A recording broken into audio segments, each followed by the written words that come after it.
მნიშვნელოვანია დავესწროთ მსგავს ღონისძიებებს, სადაც საზოგადოებას სხვადასხვა წარმოადგენლებს ჩვენი საზოგადოების აქვს შესაძლებლობა რომ გაუზიარონ ის ინფორმაცია თავისებურად, ან თავისი შეხედულებისამებრ ის ინფორმაცია, რომელიც უკავშირდება არსებულ სიტუაციას ოკუპირებულ ტერიტორიებზე, რამე თუ ჩვენ ყველას გვესმის, რამდენად რთულია და მძიმეა იქ მდგომარეობა, რამდენად რთულ პირობებში უწევს იმ საზოგადოებას ცხოვრება ყოველდღიურ რეჟიმში.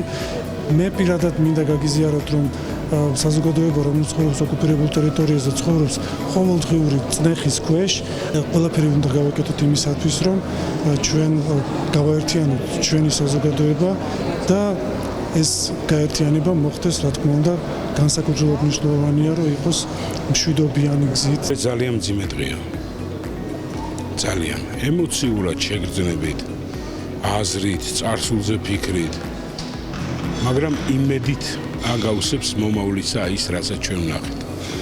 ეს არის ის ჟამი, რომლითაც ჩვენი შვილები დაიზრდებიან და გამგზავნკლევად ამას დაიყენებენ, იმიტომ რომ ჩვენ როგორც არ უნდა ვიფაფხუროთ, ცხოვრება გრძელდება.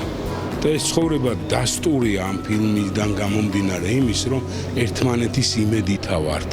რაც ეხება ფილმის შინაარს, მე ვფიქრობ, რომ ის კარგად ასახავს იმ მდგომარეობას, ეკონომიკურ თუ სოციალურ მდგომარეობას, რაც დღეს საქართველოს ოკუპირებულ ტერიტორიაზეა. კარგად ჩანს, ჩემი აზრით, თუ რა ფასი ხდიან დღეს აფხაზები ეგრეთ წოდებული თავისუფლებისთვის.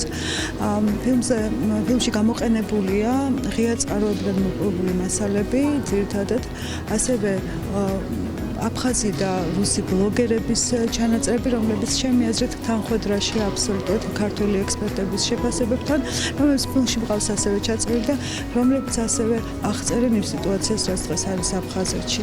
და ერთი მთავარი ჩემი დაკვირვებით და შეგრძნებებით, როდესაც ამ მასალაზე მუშაობდი, თავმით შემიძლია ვთქვა, რომ დღეს აფხაზი ხალხი, ადგილობრივები რეალურად ხვდებიან, რომ სერიოზული საფრთხის წინაშე არიან, რომ აფხაზმა ასიმილაცია განიცადოს. ეს ხელშესახები როგორც არასდროს ჩემი აზრით არის დღეს.